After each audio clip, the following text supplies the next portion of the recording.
Tim Drake Robin issue 4. Yeah, it's Fitz Martin writing, and it's still my old favorite Rosmo on art. Your main man. Yeah.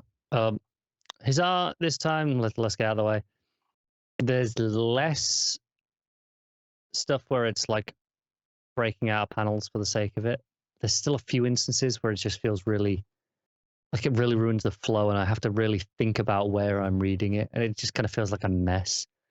Also, I don't know, it feels like I don't remember feeling this on the other issues, but this time his art feels really soft, like it's less defined than usual.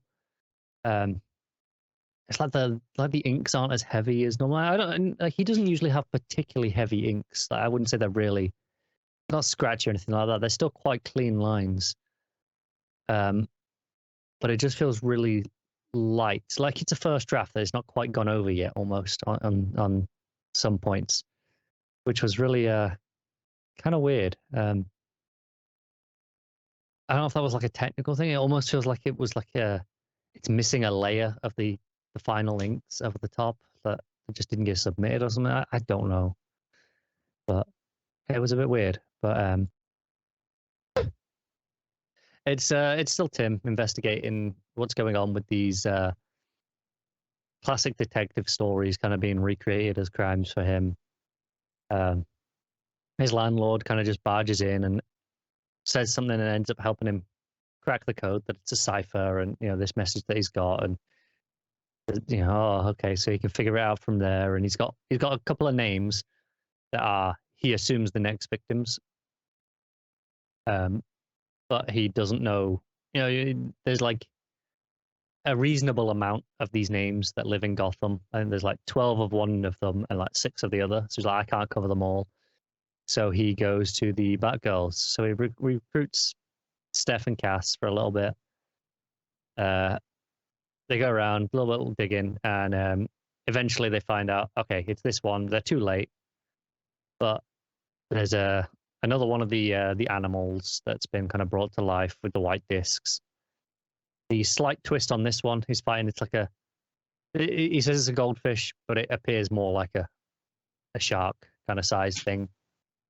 The twist on this is, they can't find the disc. It's not anywhere on the animal to stop it.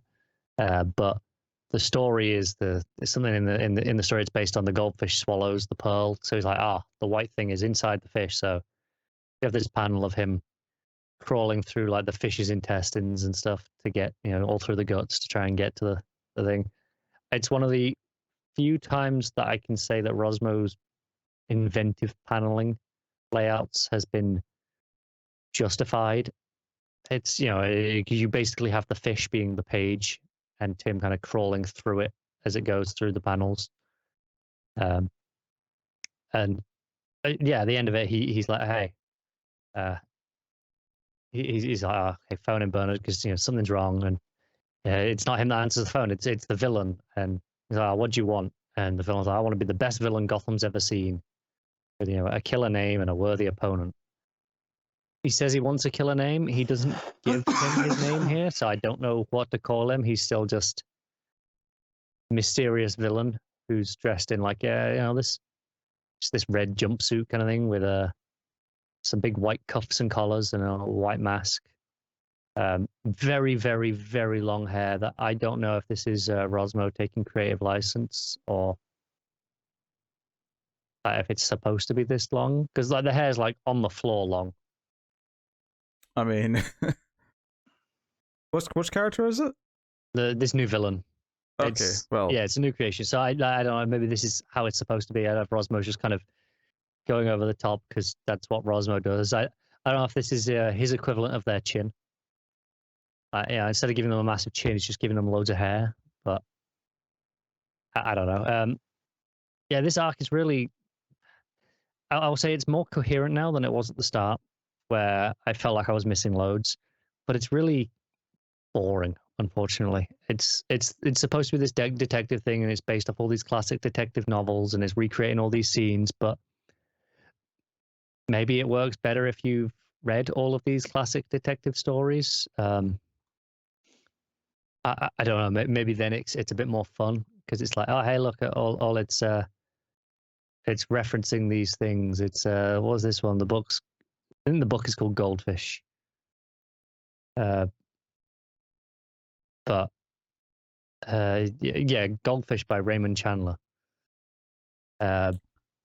And like I say, I'm not familiar with that story already. Maybe this is more fun if you are, and it's like all these little winks and nods to classic detective stories.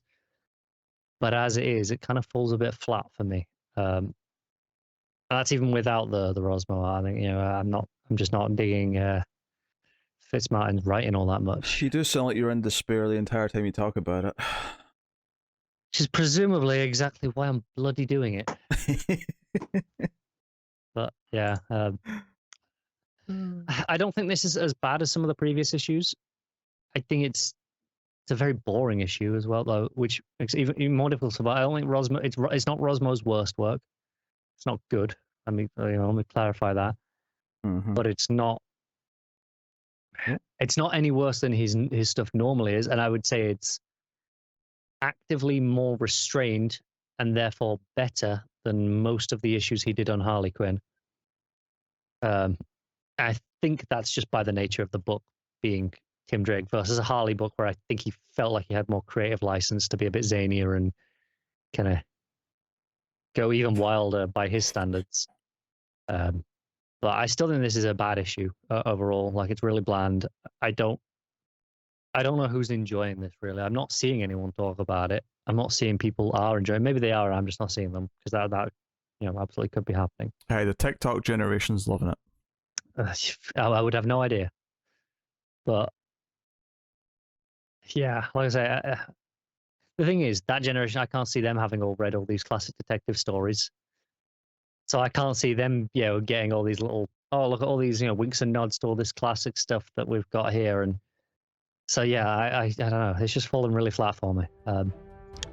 But like I said, it's not the worst issue of the book that I've read. So I'll probably have to give it a 4.